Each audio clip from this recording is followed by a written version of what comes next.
உங்ககிட்ட ஏற்கனவே இருக்கிற சில விஷயத்தை தேவ பிரசன்னமும் தேவ கிருபையும் அதை நிரப்பும் பொழுது அது வலிமையுள்ள ஆயுதங்களாய் மாற ஆரம்பிக்கும்.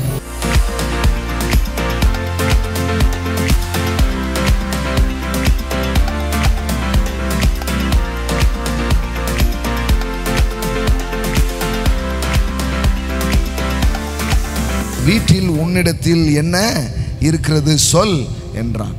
பாருங்க, கடவுள் நிறைய நேரம் தேவைப்பட்டா சில புதிய வழிகளை அவர் எடுத்து சில வேலைகளை அவர் செய்கிறார். ஆனால் நிறைய நேரம் அவர் என்ன பண்ணுறாருன்னா நம்மகிட்ட இருக்கிறத வச்சே தீர்வை கொண்டு வந்துடுறார். ஆமென். உன்னிடத்தில் என்ன இருக்கிறது? அவ சொல்றா, என்னதான்யா இருக்கு? இல்லைம்மா, உங்ககிட்ட என்ன இருக்கு? அதான் என்ன இருக்கு? ஓ, அந்த எண்ணெயா? ஓகே, அந்த எண்ணெயை வச்சு என்ன பண்ணலாம்?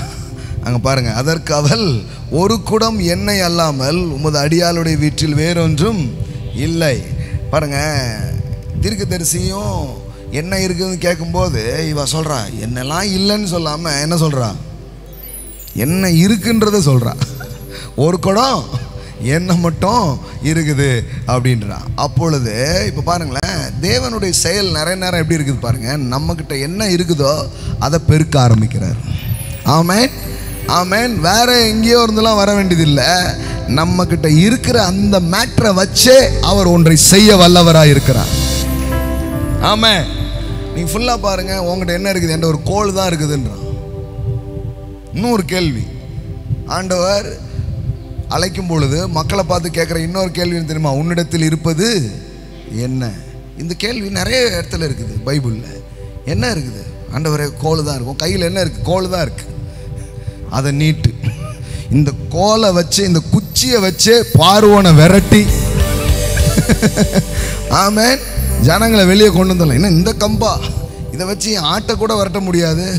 ஆட்டை விரட்ட முடியாத அந்த கம்பை வச்சு ஆமென் ஒரு நாட்டுக்கே விடுதலை நான் என்ன பண்ண போகிறேன்? கொண்டு வர போகிறேன் அப்படின்றார். ஆமென். அப்போ நான் சொல்கிறேன், கோலியாத்தை வீழ்த்துறதுக்கு தாவீதின் கையில் இருக்கிற சில கூழாங்கற்களே போதுமானதாக இருந்தது. ஆமென்.